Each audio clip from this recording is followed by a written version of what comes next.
Coming to you live from Serena Hotel, where CIO is holding an event to look at the year ahead, that is 2020.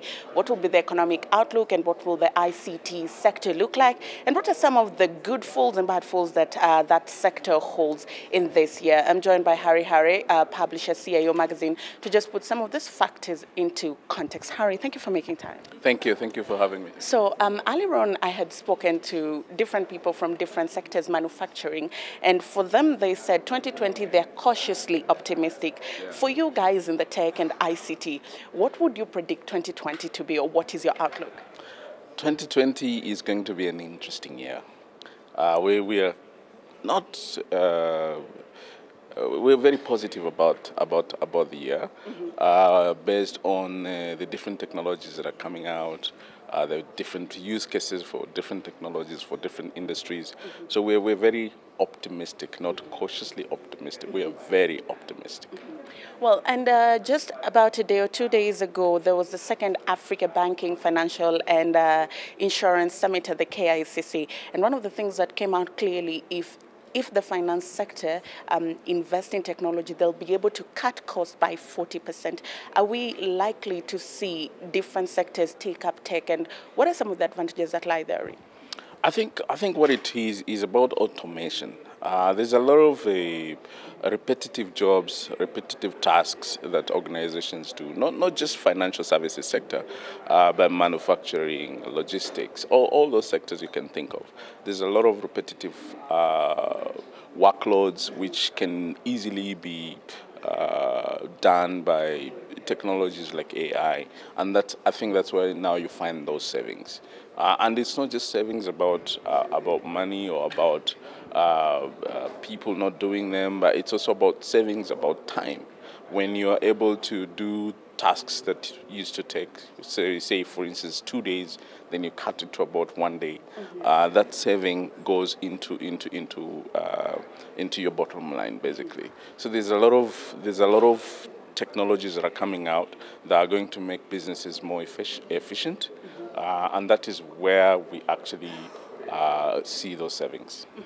However, there have been questions and concerns about the cost of technology. Sometimes bringing this tech on board and adopting them is not easy, is not cheap, and getting the right kind of personnel to implement it is also quite of a stretch. You see, technology is about weighing it.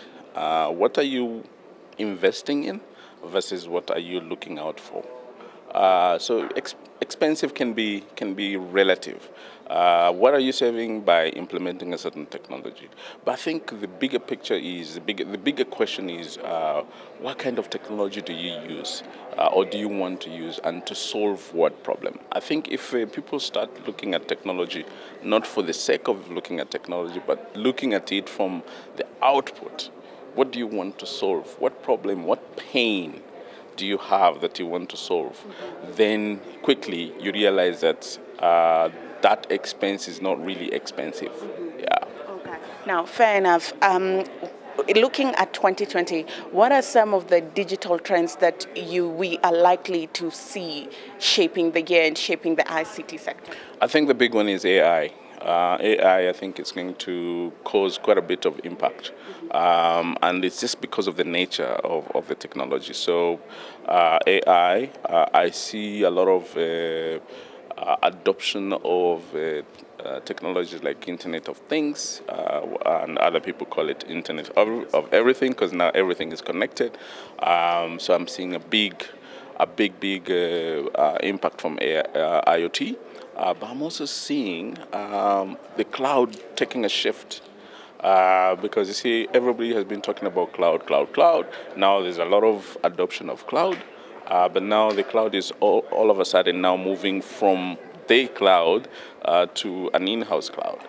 So we're seeing some changes in how these technologies are being used, and I think those three, to me, are going to be a massive game changer. Yeah. Now, which sectors are likely to be shifted and shaped by these incoming technologies? I think the big one is financial services sector. That is a big one. But I think with AI and IoT, we're seeing massive changes and massive disruption also in the manufacturing sector. Yeah. Harry, before I let you go, there's the question of skill development, manpower, and also developing homegrown technology to solve homegrown problems. Where are we, or how are we tracking with that? I think skills will remain an issue. A lot of people are investing in developing skills, but it's not even a Kenyan or East African problem. It's a global problem. But we're seeing, because the thing about technology is it changes every day. And we're always doing catch up in terms of having skills to be able to work with the new technologies or with the new use cases.